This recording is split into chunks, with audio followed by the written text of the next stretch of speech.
Y estamos aquí una vez más en Estación Averno y vamos a hablar de medios, vamos a hablar de escándalos, vamos a hablar de la situación de España, vamos a hablar de la situación de México, vamos a hablar de la necesidad de tener un sistema de medios nuevos, de construir medios desde abajo, de democratizar los aparatos mediáticos, y tenemos un invitado de extra super lujo.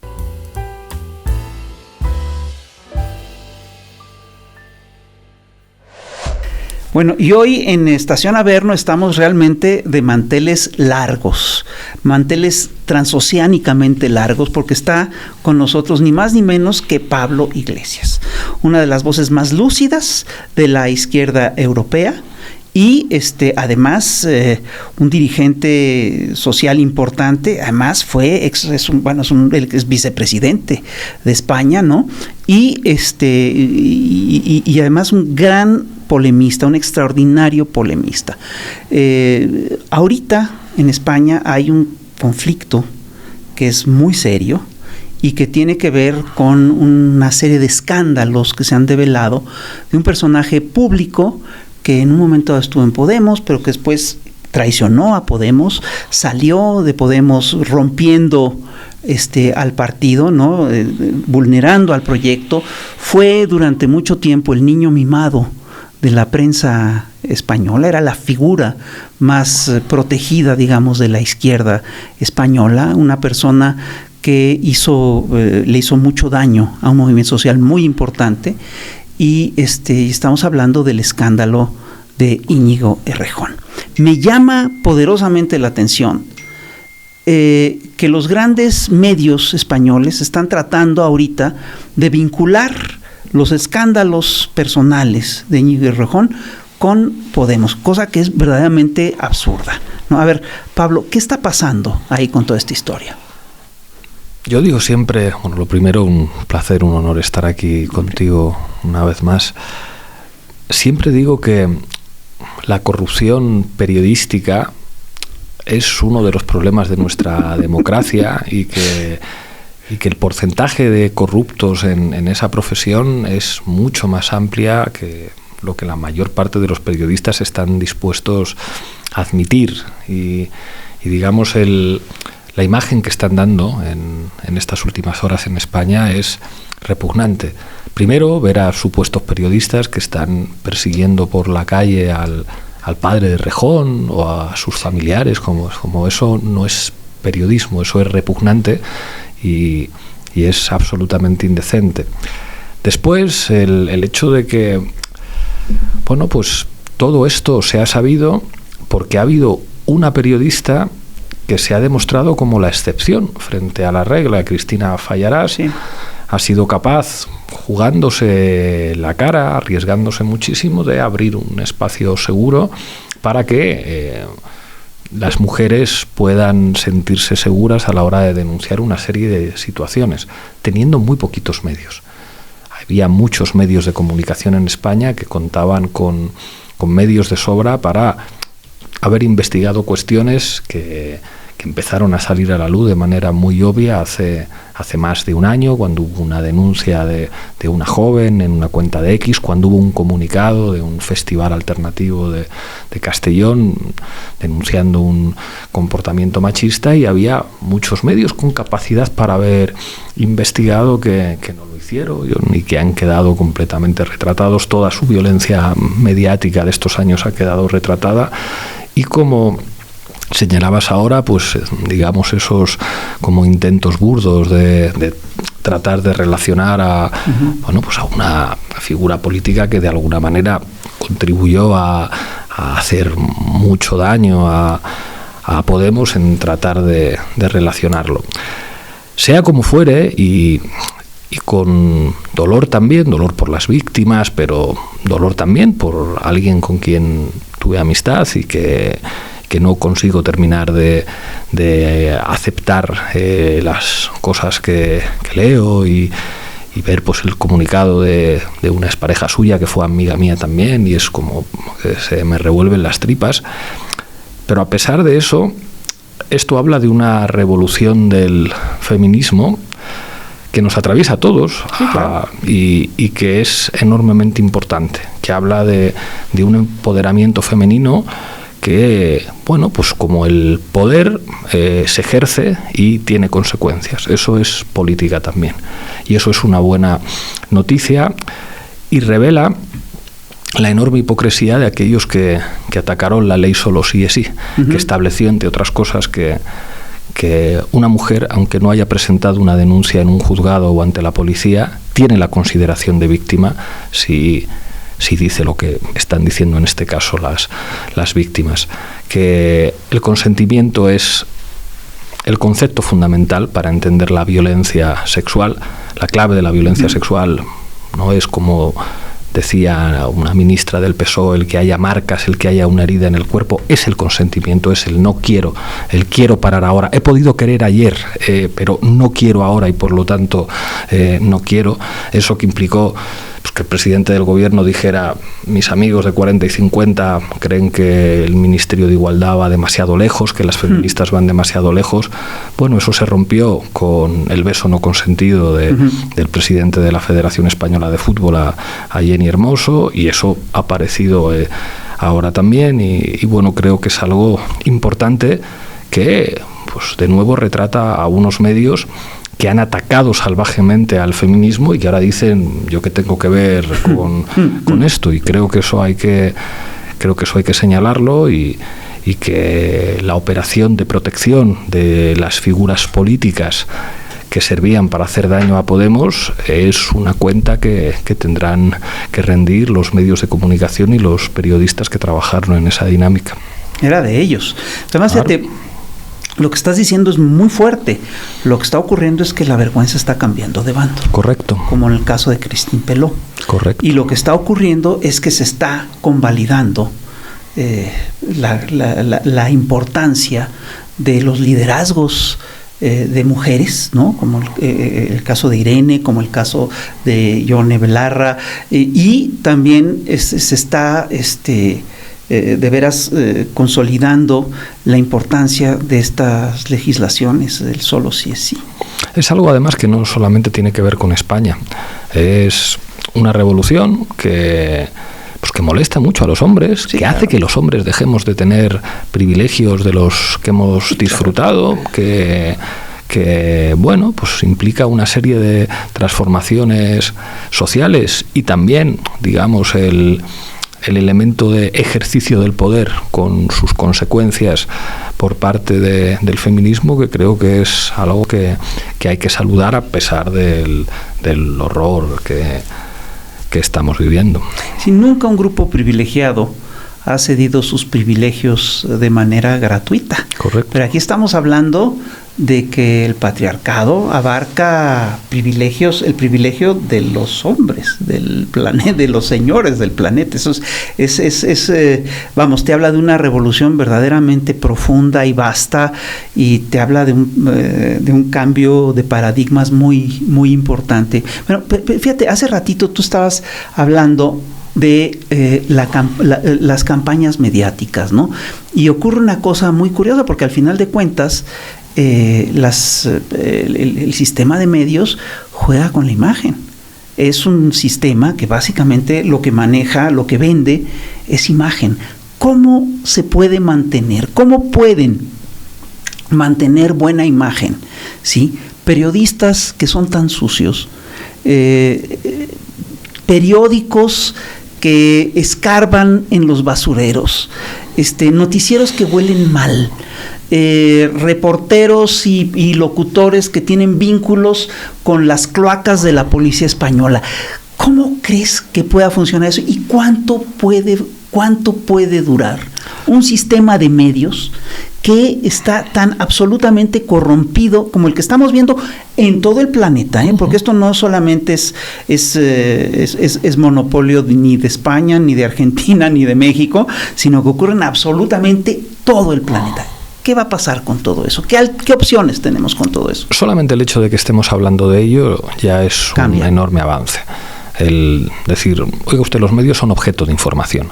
La actividad de los periodistas es una actividad que es política en la medida en que la decisión de poner un titular u otro es una decisión electoral que responde a valores ideológicos y políticos, seleccionar un tema, un enfoque concreto, un marco, y por lo tanto los medios son actores ideológicos y actores políticos, y por lo tanto hay que estudiarlos y hay que informar sobre lo que hacen.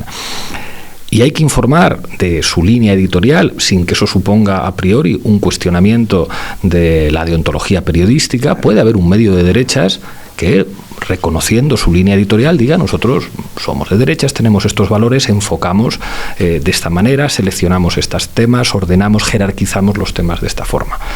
Pero esto tiene que ser objeto de información. No me cuente usted que es un medio neutral, que es un medio sin ideología. Todos los medios tienen ideología. Y la ideología no solamente se plasma en los editoriales, se plasma en las noticias, en la información. ¿Qué temas elegimos? ¿Cuáles colocamos en primer lugar en la jerarquía? ¿Cómo enfocamos? ¿Qué palabras utilizamos? ¿Ponemos genocidio entre comillas o no lo ponemos entre comillas? Para hablar de lo que hace Israel en el Líbano, ¿hablamos de operaciones quirúrgicas o hablamos de asesinatos? En esas decisiones periodísticas hay una manera de tomar una decisión política, pero es que luego además el nivel de basura, digamos, el mentir abiertamente, manipular, dar datos falsos, descontextualizar las situaciones, la corrupción periodística, porque un periodista que miente a sabiendas de que miente es un periodista corrupto, eso tiene que ser objeto de información. Y es clave explicar que una ciudadanía que funciona en un sistema democrático tiene que tener educación mediática. La educación mediática es pues una serie de conocimientos y de formación que te permite analizar críticamente a quien te está dando la información, evaluarlo, juzgarlo y tener una capacidad crítica pues para saber cuándo te están dando una información de calidad y cuándo no. Eso no se improvisa de la noche a la mañana. Eso, digamos, tiene que ver con una sociedad en la que se informa sobre los medios. Y por último, entender que la información es un ámbito de conflicto político y que tiene que haber una correlación de fuerzas. Si todos los medios son de derecha, si todos los medios son reaccionarios, es muy difícil que haya democracia. El poder mediático es absolutamente determinante en sociedades mediatizadas como las nuestras.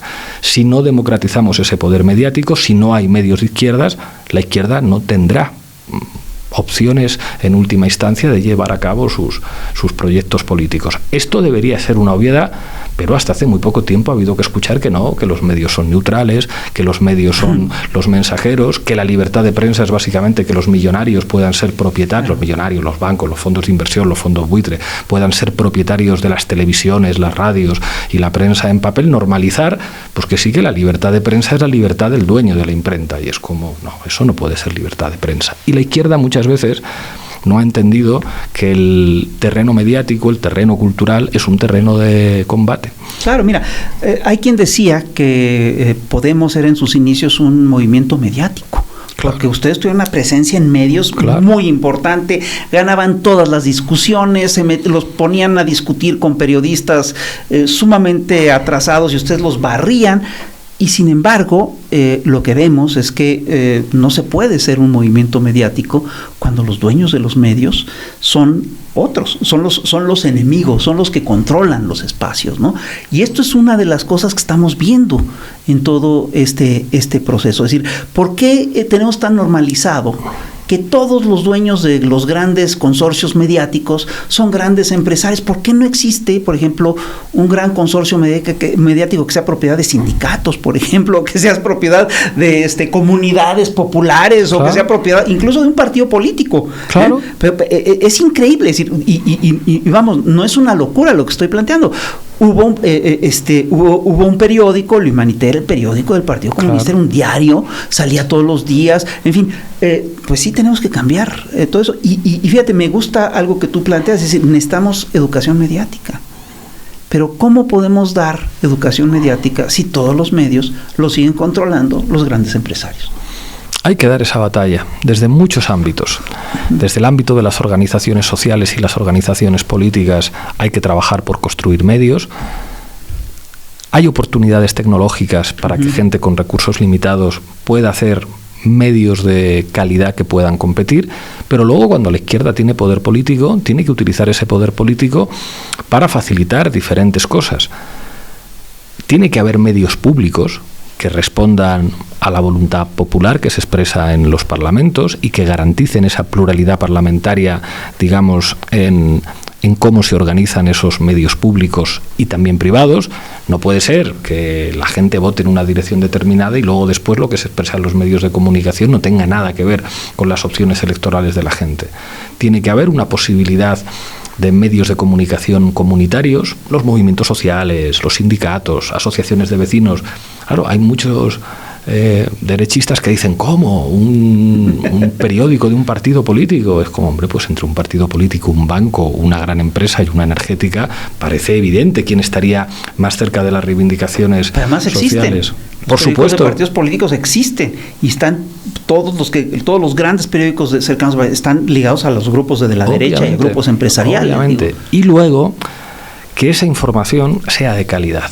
Sí, claro. ¿Sabes? Como el periódico puede ser de un partido, puede ser de sus suscriptores, puede ser de una empresa. Al final, lo que marca la diferencia, y yo creo que eso los espectadores, los lectores, los oyentes lo valoran, es la calidad de la información que estás dando. A la gente no le gusta la propaganda. Y este ha sido uno de los problemas tradicionales de la izquierda. Claro. Para competir con el adversario, no solamente hay que ponerse la gorra de periodista, hay que ser capaz de hacer información de calidad. Hay una cosa que es curiosa en todo este proceso, porque todos los grandes medios, y esto es una... digamos, es una enseñanza de lo que fue la prensa británica, de lo que fue la prensa norteamericana, de lo que son las grandes escuelas de periodismo de Estados Unidos, de élite, de Harvard, de Princeton, etcétera, de las grandes escuelas de periodismo de Inglaterra. Se plantea la idea de que los medios tienen que ser objetivos y se habla y plantean la objetividad como el gran valor de estos medios. Ahora, ojo, porque tú dices, y tienes toda la razón, que todos los medios tienen una ideología y todos los medios exhiben esta ideología por todas partes y a través de una cantidad enorme de herramientas, ¿no?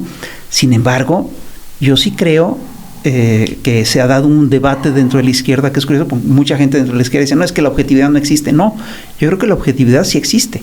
Lo que pasa es que no está de ese lado. Tú revisas las informaciones que saca la gente de las izquierdas, revisas, por ejemplo, lo que ustedes sacan en la base, en el canal Red, etcétera, y te das cuenta que efectivamente todo eso que ustedes dicen, en todo lo que ustedes dicen hay mucha objetividad. Es un valor que ustedes respetan, es un valor que es fundamental conservar. Y sin embargo, ¿sí?, la idea generalizada es que no, estos grupos izquierdistas, estos canales, esos sí hacen propaganda ideológica, estos sí echan rollo, eso sí es publicidad, no es objetivo. Yo sí creo que hay que dar la batalla por la objetividad, y hay una de las cosas que hay que decir es que eso que están haciendo estos señores no es objetividad. A mí me gusta mucho la palabra rigor. Sí, claro. ¿Eso qué quiere decir? Si nosotros hacemos una investigación sobre un tema, vamos a responder a las preguntas: quién, cómo, dónde, cuándo. Eso lo tenemos que hacer. Si no haces eso, no es periodismo. Pero después hay una serie de elementos que tienen que ver con el enfoque. Hay gente que piensa que la vivienda es ante todo un bien de mercado. Hay gente que piensa que la vivienda es ante todo un derecho. ¿Cómo van a informar unos y otros? Claro. Un periodista que considere que la vivienda es ante todo un bien de mercado, ¿cómo va a informar del problema de que hay mucha gente que no puede acceder a una vivienda? Pues seguramente de una manera distinta a quien considera que la vivienda es un derecho que debería estar garantizado, como la sanidad, como la educación o como la propia libertad de expresión. Por lo tanto, aunque los hechos los comparta todo el mundo, la manera de enfocarlos, de tratarlos con rigor puede ser muy distinta, y que nadie diga que aquel que defiende la vivienda como un bien de mercado es más objetivo, más neutral que aquel que piensa que es un derecho. Que nadie diga que quien defiende los objetivos económicos de la industria armamentística es más objetivo, más riguroso quien quiere defender la paz y por lo tanto va a informar sobre los intereses de la industria armamentística o sobre los objetivos de la guerra de una manera distinta. Esto hay que normalizarlo y hay que, digamos, convencer a la izquierda que piensa que la política solamente está en las instituciones o que solamente está en los gobiernos, de que un terreno crucial de la lucha política, el más importante, es el terreno ideológico. Somos sociedades que todavía se fundamentan en buena medida en lo que la gente piensa y en lo que la gente siente, incluso en las guerras en las que se supone ya que la dimensión de resolución de los conflictos es militar. Las guerras producen una maquinaria de relatos para definir la opinión de la gente. ¿Cuál es la diferencia entre un terrorista y un patriota? Puede ser la diferencia entre la victoria y la derrota, o puede ser la diferencia entre cómo te lo cuenta el periodista.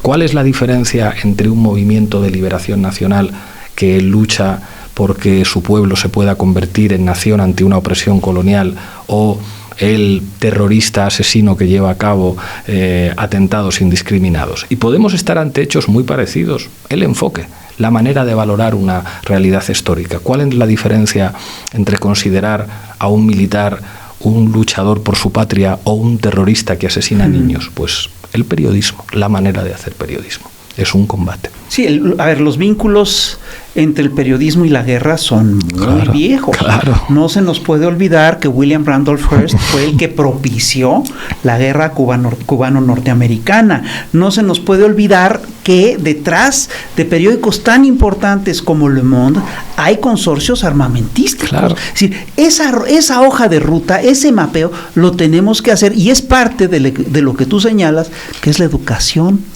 popular sobre los medios. Es parte de lo que tenemos que trabajar, y sobre todo hay que empezarlo a trabajar de manera urgente hoy en día, que el planeta entero está al borde, bueno, no está al borde, pero se está enfilando hacia un conflicto bélico muy importante. Es decir, estamos ante la posibilidad de una conflagración de grandes dimensiones en el planeta. Es decir, ¿qué tenemos para poder parar esto que estamos viendo que se aproxima, este horror que estamos viendo que se aproxima? Pues los que nos dedicamos al trabajo mediático tenemos que explicar cuáles son las causas de las guerras y cuáles son los mecanismos más sensatos para evitar que se produzcan. Hay un mecanismo que es muy importante y que hay que poner en valor, que es la movilización social. Sí, claro. La movilización social es de las pocas cosas que tiene la gente para definir la agenda mediática. Y la agenda mediática condiciona a los decisores políticos. Si efectivamente las movilizaciones pueden condicionar un proceso electoral, pues eso puede hacer que una guerra se detenga. En España, una de las razones por las que Zapatero llegó a ser el presidente es porque fue capaz de conectar con un sentimiento mayoritario contra la guerra que se habría expresado en movilizaciones públicas.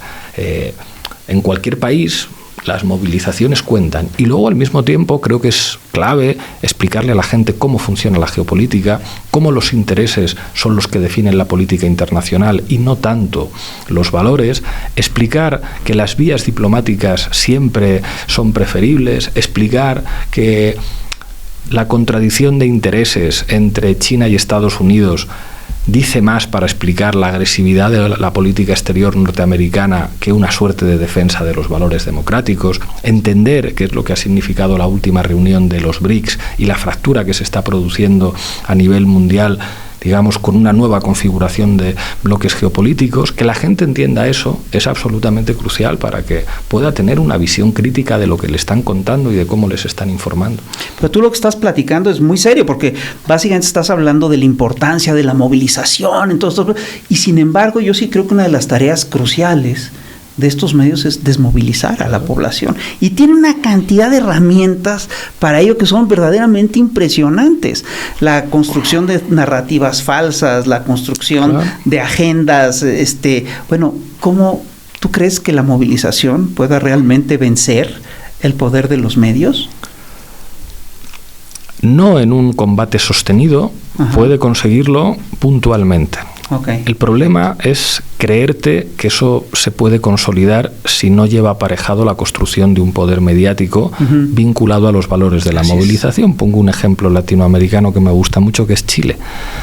En Chile el estallido social generó las condiciones para una transformación política y tuvo tradiciones políticas institucionales. Primero, que Boric fuera elegido presidente, eso era inimaginable. Y en segundo lugar, que se convocara una asamblea constituyente en la que la izquierda ganó por amplia mayoría de constituyentes. ¿Por qué después esa Constitución, que era un amplio anhelo de las mayorías sociales, que era, digamos, la cristalización institucional de una voluntad popular expresada en esas movilizaciones, se traduce en que solo el 38% votan a favor? A mi entender, porque el rechazo fue patrocinado por los grandes medios de comunicación chileno. Quizá también porque la izquierda no entendió que lo que es verdad hoy, dentro de un año, después de un año de acción mediática, cambia. Sí, claro. Se han producido el 5º aniversario del estallido social en Chile y es impresionante ver cómo las encuestas dan datos distintos, claro, de cómo interpretaba la gente el estallido social hace 4 años y cómo lo interpreta ahora. ¿Por qué la gente ha cambiado de opinión? ¿Por qué la gente ha revisado sus opiniones? Eso puede separarse de la acción de los medios de comunicación. ¿Por qué ahora el tema es los disturbios, los destrozos, los saqueos en el contexto del estallido y no que el estallido social era, digamos, una expresión mayoritaria de la voluntad, donde los saqueos eran una expresión minoritaria y lo fundamental era una voluntad de superar las dinámicas neoliberales? Porque si todo el día, por tierra, mar y aire, claro, la televisión, la radio, los periódicos te están diciendo que lo fundamental de aquello es que le podían romper a usted la ventana de su casa, pues claro, en España hay mucha gente que cree que su mayor problema no es dejar de poderle pagar la hipoteca al banco o no tener dinero suficiente para pagar el alquiler, sino que van a salir a comprar al supermercado y cuando vuelvan van a tener la casa ocupada por algunos peligrosos menas extranjeros. Y eso, claro, te lo está diciendo todo el rato la radio de señora, póngase una alarma antiocupa, el seguro le ofrece seguro contra los ocupas, confunden a la gente y no les cuentan que un allanamiento de morada implica intervención inmediata de la fuerza pública. Les convencen de que su problema fundamental es que les van a entrar los ocupas en su casa. Pero si quien quita casas en España son los bancos, ¿verdad? Pues pero no eso, los ocupas. Claro. Hasta donde sabemos, ¿cuántas casas habrán quitado los bancos en España en las últimas 2 décadas? ¿Y cuántas habrán quitado los ocupas? La verdad es que sí es... Es evidente. ¿Y quiénes son los ladrones? ¿Los defraudadores Hacienda o los rateros? Pues los dos, pero ¿cuáles roban más? ¿Cuáles son más peligrosos? ¿Cuáles van a la cárcel y cuáles no? ¿Cuáles están en los palcos del Santiago Bernabéu? Y, pues es que es así. ¡Qué barbaridad! Bueno, vamos, compañeros y compañeras, a un corte y ahorita regresamos. Vamos a seguir platicando, ni más ni menos que con Pablo Iglesias.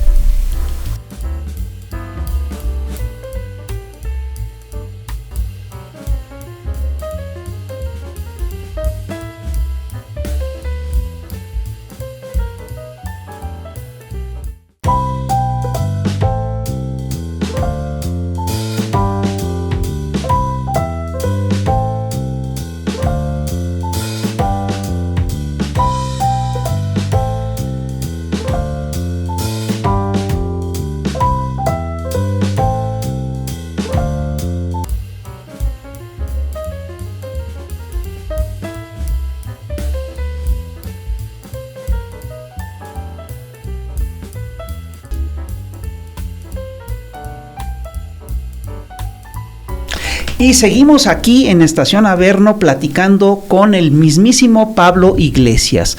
Yo te quiero preguntar una cosa que me preocupa. Es decir, hemos visto en todo el planeta un rebrote, un resurgimiento de la cultura política fascista. Algo que hace 15 años parecía absolutamente inconcebible. Ahora ya se está normalizando, está adquiriendo carta de naturalización. En todas partes vemos surgir figuras que reivindican a Mussolini en Italia, como la señora Meloni. Vemos al batallón Azov en Ucrania, que está defendiendo, que trae una reivindicación del fascismo ucraniano. Vemos a personajes como Víctor Orbán en Hungría. Vemos además el resurgimiento de grupos ultraderechistas en Estados Unidos, en Inglaterra. Pero yo sí creo que uno de los núcleos centrales del fascismo sigue siendo España.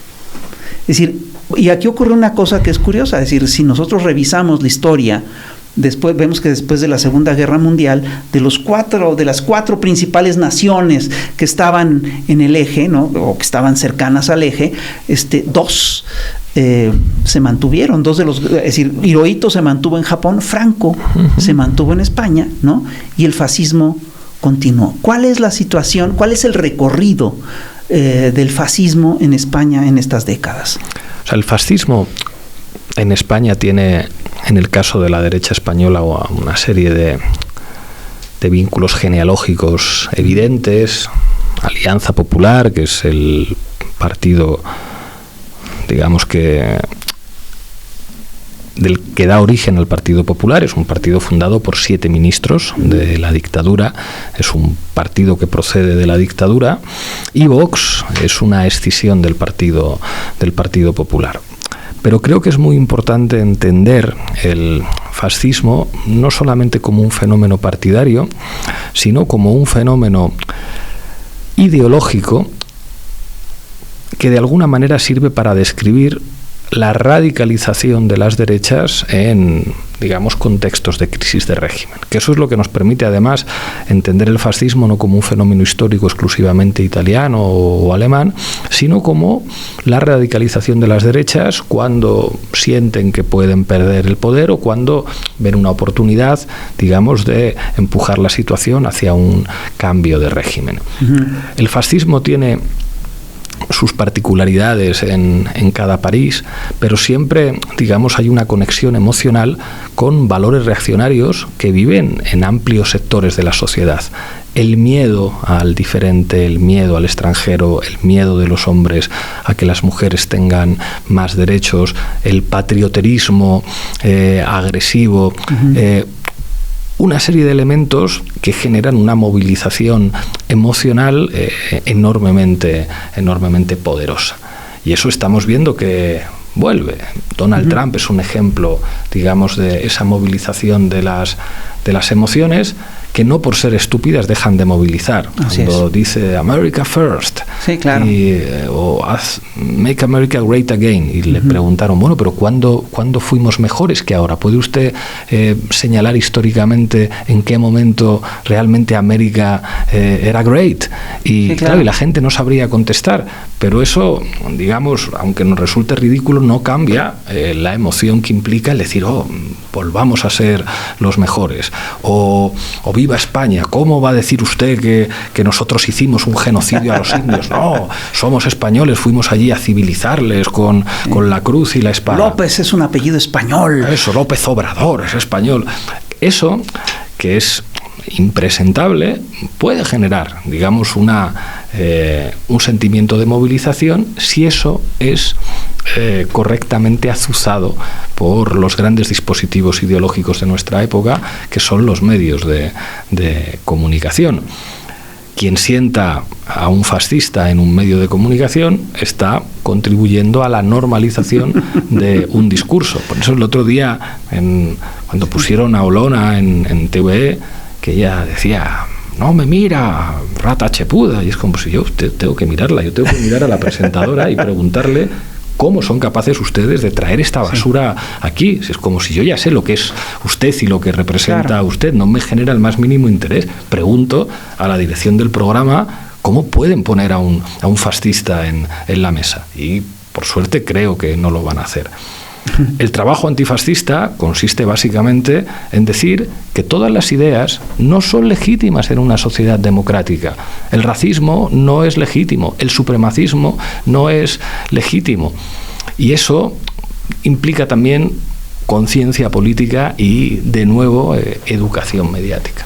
El supremacismo, el sionismo tampoco son legítimos. Claro. Pero aquí ocurre una cosa muy interesante, porque estamos viendo una evolución del fascismo mismo. El fascismo nace con grupos de choque. Eso era escuadristas. Eso era lo que era el núcleo básico social del fascismo. Los famosos Camelot du Roi en Francia, claro, los camisas azules después en Francia, los camisas verdes en Brasil, los camisas pardas en Alemania, las camisas negras en Italia. Eran esencialmente grupos de choque. Lo que estás señalando es muy interesante, porque ahorita tenemos un fascismo que ha sustituido, digamos, estos grupos de choque por influencers, digamos, estructuras mediáticas, es decir, estamos viendo la fase mediática, una fase mediática nueva del fascismo, que siempre tuvo una fase mediática, Pero es que son muy buenos ahí, sí, o sea, claro. Es como la fachosfera es enormemente eficaz, y en particular, yo no sé tanto en México, pero en España tienen un enorme éxito entre los jóvenes. Ahora mismo, sí, el gran movimiento de oposición antifascista entre los jóvenes es el feminismo.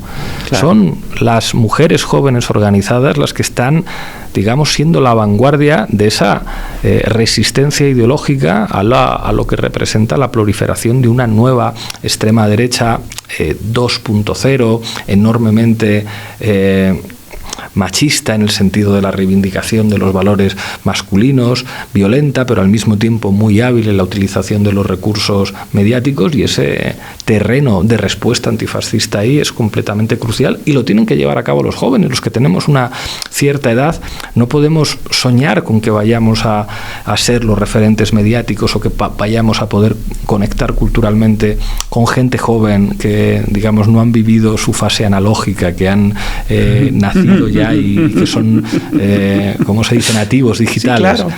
Entonces, ellas y ellos, y sobre todo ellas, tendrán que generar sus armas de combate ideológico en ese terreno. Claro, ahora estamos viendo una cosa que es interesante. Es decir, España tiene una vieja tradición de contrarrevoluciones. España, es decir, tiene un historial casi impecable de contrarrevoluciones exitosas. ¿Cómo te explicas tú que esto se haya podido articular de manera prácticamente ininterrumpida desde el siglo XIX? ¿Qué pasó ahí? Que perdimos casi todas las guerras. Claro. Y cuando pierdes una guerra, las consecuencias son duraderas. Y eso es así. A pesar de eso, siempre hay, decía Manuel Azaña, que hay como un riachuelo en el que la rebeldía española siempre termina emergiendo, a pesar de todas las derrotas, sí, a pesar de la restauración monárquica después de la Primera República, a pesar del turnismo de Cánovas del Castillo y Sagasta, claro, y de la definición de un régimen corrupto, a pesar de la dictadura de Primo de Rivera. Al final, primero los demócratas, luego los republicanos, luego el movimiento obrero con los socialistas y los anarquistas, después los comunistas, después el antifranquismo que llega a las movilizaciones en la transición. Los mineros. Efectiva, lo que representó el 15M. Siempre hay una España rebelde que cuando ya pensaban que estaba todo perdido, reemerge, y luego se viven muchas derrotas en un país en el que hemos perdido casi siempre, pero también algunas veces hemos ganado. Bueno, pues hay que asumir que es el terreno. Pero no se ha dejado de luchar nunca. Eso es lo que es increíble, no se deja de luchar. En política jamás. Nunca se deja de luchar, la política nunca se acaba. Y la verdad es que sí, el historial también de las rebeliones del pueblo español es verdaderamente heroico, es muy impresionante. Todo lo que sea, que a pesar del peso que tienen estos actores, siga existiendo este nivel de resistencia, me parece fabuloso, me parece fantástico. Y lo que sí veo es que también es una oportunidad, además, para estudiar cómo tenemos que hacer cómo poderle dar la vuelta, o cómo poder, qué es lo que tenemos que hacer para, al final de cuentas, terminar de vencer estructuras de poder y lógicas ideológicas, etcétera, que vienen pues desde la Edad Media, ¿no? Es así, es así. Bueno, construir un relato también que nos vincule con todo eso.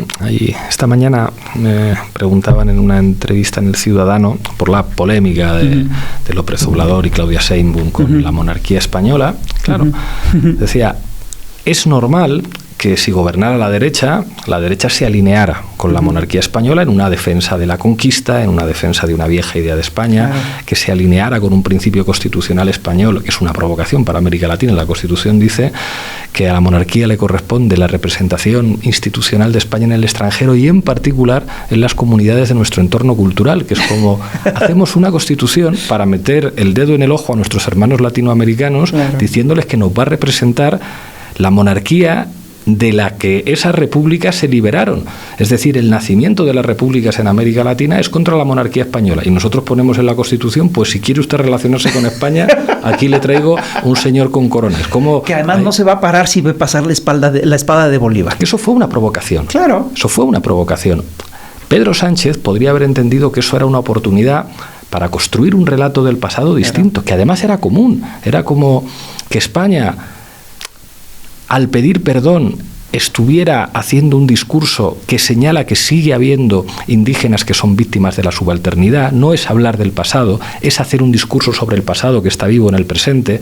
México se iba a unir diciendo también, el México criollo explotó a los indígenas y esto sigue siendo una realidad de subalternidad y por lo tanto eso que se dice del pasado tiene efectos en el presente y en el futuro. Construyamos un discurso político a partir de la memoria que nos resitúe en un lugar distinto a la hora de contar la historia de España. Era una oportunidad para Pedro Sánchez de reivindicar los valores republicanos, reivindicar la España plurinacional, la España de las diversas identidades nacionales, a las comunidades de Castilla, que fueron las primeras que dijeron que... y se alinearon con una monarquía de derechas y con la derecha. Fue una enorme torpeza. Por eso el discurso sobre el pasado es tan importante. Por eso el cine es tan importante, porque fija los relatos históricos. Por eso la pelea ideológica es la gran pelea política, que es algo que a veces no todo el mundo entiende. Es una gran pelea de grandes relatos, y eso es lo que es la historia, ¿no? Pues por eso es tan importante y por eso es tan interesante el debate histórico entre estas naciones, ¿no? Es decir, sí estamos estamos ante la necesidad de construir un relato que mire realmente al futuro y no al pasado. Total. Lo que pasa es que el pasado tiene tal fuerza y tiene tantas herramientas y tiene tantos elementos que te permite construir relatos muy sólidos, sobre todo en estos núcleos. Ahora, es curioso porque lo que tú estás, acabas de poner el dedo en la llaga, que en la Constitución española esté la idea de que el rey es el que representa a España en América Latina. En América Latina, digo, es realmente, eso permite, entre otras cosas, la construcción de proyectos como la Iberosfera o la Iberósfera, como quieran decirle. Es lo que permite la construcción de la idea de la hispanidad, del Consejo de la Hispanidad. Digo, sí, al final de cuentas, es no conceder, no dejar de lado nunca, amarrarse como un clavo ardiente a la idea de España como el gran imperio. Eso es. Y si no se hace un relato alternativo a eso, será muy difícil la construcción de una amistad de España con América Latina, cuando además América Latina es ya el gran referente geocultural de la lengua castellana y de lo que significa la lengua, digamos, como cultura que nos une, con todas las implicaciones en términos geopolíticos que eso tendría. O sea, el patrioterismo que demostró el gobierno con eso es no entender que el futuro de España está precisamente en mirar con un poco más de humildad América Latina. Nosotros siempre decimos que a diferencia de los españoles que dicen somos los padres de América Latina, España es la madre patria, en mi cultura política decimos que somos hijos, porque nosotros aprendimos en buena medida a pensar la política a partir de las experiencias de la izquierda latinoamericana, entendiendo que América Latina lleva ya muchas décadas convirtiéndose en la gran reserva espiritual e ideológica de la izquierda a nivel mundial. Pero has tocado un tema que me resulta... sobre el que te querría preguntar algo. Tú hablas del patrioterismo, digamos, de la izquierda, de este sector del PSOE. Pero a ver, ¿será patrioterismo o es simplemente la defensa o el hecho de que se plegaron a un statu quo, que es el statu quo que se establece con el Pacto de la Moncloa? Es verdad que la transición y los pactos de la Moncloa como mito forman parte de la identidad de los, casi podríamos llamarle partidos dinásticos, los grandes partidos del régimen. Pero al hacer esa vinculación, yo creo que se pierde de vista que hay cosas que han cambiado y que la manera de relacionarse con las naciones latinoamericanas, que muchas de ellas son cada vez más fuertes, que dominan culturalmente pues el principal patrimonio identitario que compartimos, que es la lengua, debería pasar por una revisión de la propia idea de España asociada a la conquista, asociada a la propia idea uninacional de España, asociada al revisionismo histórico respecto a la conquista, y eso es una enorme torpeza. Sí, no, pero además implica, entre otras cosas, revisar lo que es la narrativa sobre la conquista que tienen ahí en España. Y fíjate, yo otra cosa, fíjate, a mí me llama poderosamente la atención que aquí en México pues todo el mundo estudia Cervantes y todo el mundo estudia a Quevedo y todo, pero en España conocen muy poco, por ejemplo, a Sor Juana. Sor Juana, perdón, es una figura absolutamente maravillosa, es un España, prodigio. En el instituto leemos Pedro Páramo y El Llano en Llamas y ya, y a lo mejor algo de García Márquez y ya, eso es todo. Bueno, pues eso sí implica una revisión, digamos, claro, de las relaciones culturales, claro, entre nuestros países y entre nuestras naciones. Y sin embargo, yo creo que es un buen momento para establecer vínculos solidarios a nivel de base, a nivel de trabajo, a nivel de base y a nivel mediático.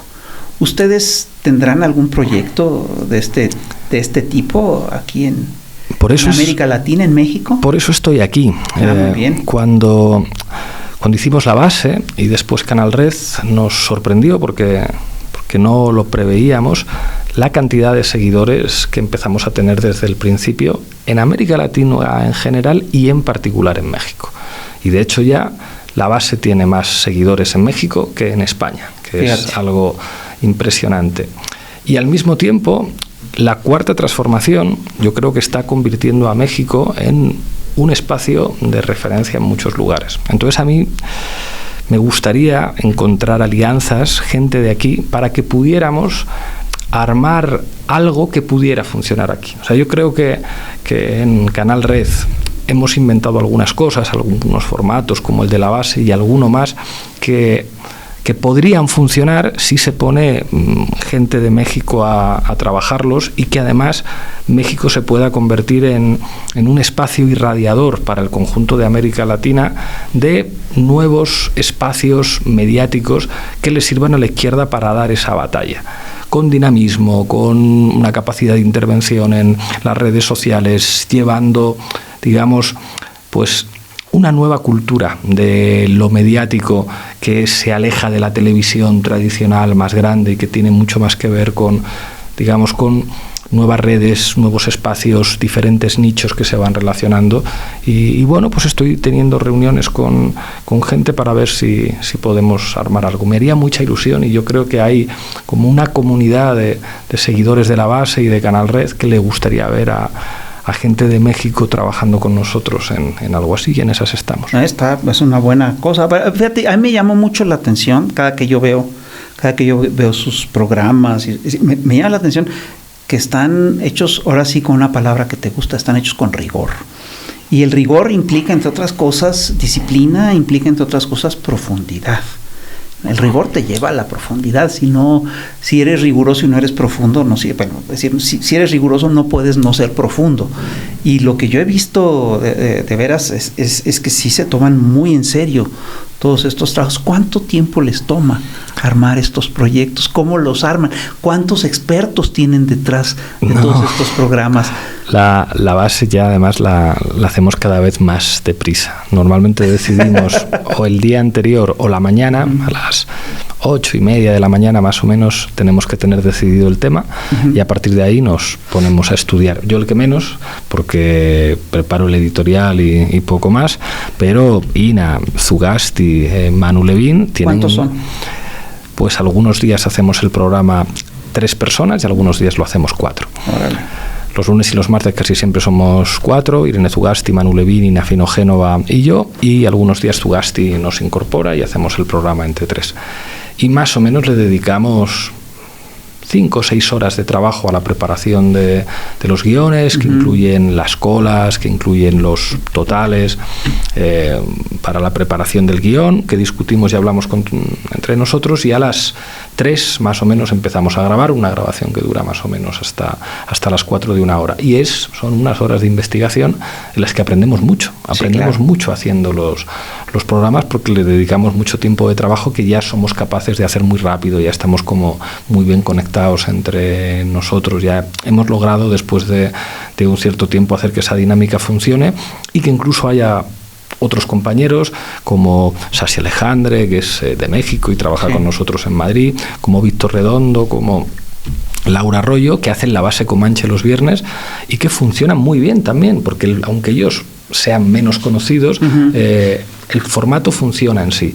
Y pensamos que un formato parecido así, creemos que podría funcionar para hablar de temas específicamente de México y de temas latinoamericanos desde aquí, y estamos trabajando en eso. Muy bien. Ahora, lo que estamos viendo es que ya la solidaridad se tiene que dar también a nivel mediático. Y se tiene, porque ahí es donde se está librando una buena parte de la batalla de las narrativas y de los contenidos, ¿no?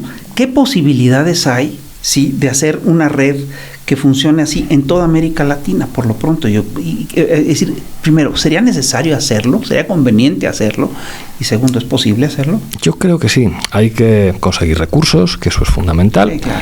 Y hay que federar proyectos. Hay que tratar de buscar a la gente mejor, que lo esté haciendo, a gente que esté haciendo formatos, programas, iniciativas que funcionen, y ver cómo podemos hacer que esas ideas, que esos proyectos, que esas realidades que ya existen puedan aumentar su capacidad de influencia, puedan llegar a más gente, que podamos incluso mezclar formatos, mezclar gente de diferentes lugares y ver cómo podemos hacer cada vez más productos de tipo audiovisual que sirvan para escuchar, pero que sirvan para ver, que se puedan ver en los teléfonos celulares, que se puedan ver en las computadoras, que incluso la gente los pueda ver en su Smart TV, que contribuyan a generar una comunidad mediática, una comunidad cultural cada vez más amplia. El otro día hicimos un programa a medias con unos compañeros chilenos de La Voz de los que Sobran,